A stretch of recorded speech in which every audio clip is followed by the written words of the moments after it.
Hey guys, this is part 2 of energy. This video is called Energy Transformations, More Than Meets the Eye.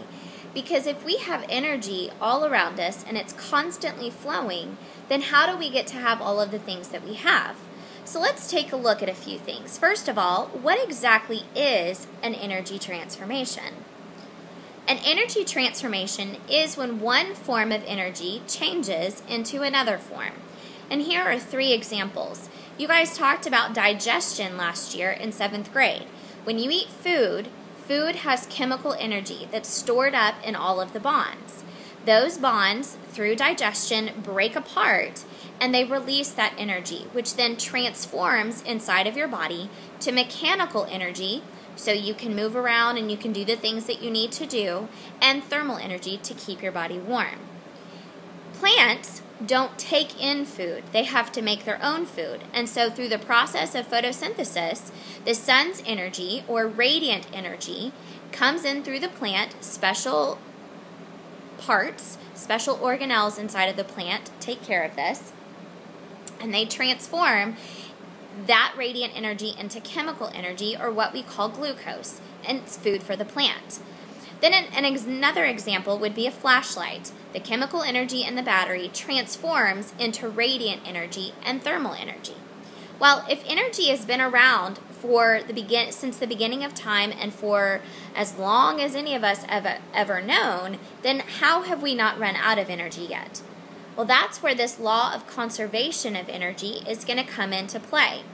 Basically, the law says that energy can't be created or destroyed. So the energy that's been around for millions of years is the same energy that we're using today. It's only being constantly transformed. And what does that mean for us? Well, the amount of energy that begins a particular situation is the same amount of energy after the transformation. So here's a little picture for you. Say you eat an apple. An apple has a set amount of chemical energy. That set amount of chemical energy can only transform into a set amount of mechanical energy plus thermal energy. So that would be the same on either side. We didn't create it and we didn't destroy it. So where does potential and kinetic come into place? Well, if you remember, potential and kinetic energy are the types of energy. And then all of the others, mechanical, thermal, nuclear, all of the other examples are forms. So every energy transformation is essentially a transformation from potential to kinetic, or kinetic back to potential. You'll see the 3 examples, same examples: digestion, photosynthesis, and flashlights.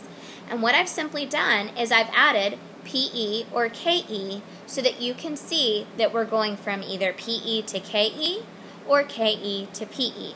Digestion, chemical is potential energy, and it's transforming into mechanical and thermal. You can never have potential and kinetic energy at the same time. They have to go back and forth. And if you have partial potential energy, then you only have partial kinetic energy.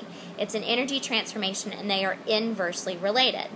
Now, you will notice with 2 out of the 3 examples that thermal energy is present. Thermal energy is almost always a product of the energy transformation process, even if you can't feel it. We usually think of thermal energy as heat, and that's how we feel it. But sometimes we don't feel thermal energy, and it's still there. We have to consider it. So here's an example for you. PE and KE are inversely related, and you can never have more KE than you start off with PE. So this is a roller coaster. I've given you 3 different points where the cart would be, and I've shown you with little colored bars how much of each form or each type of energy you have. At position 1, you're at the very bottom.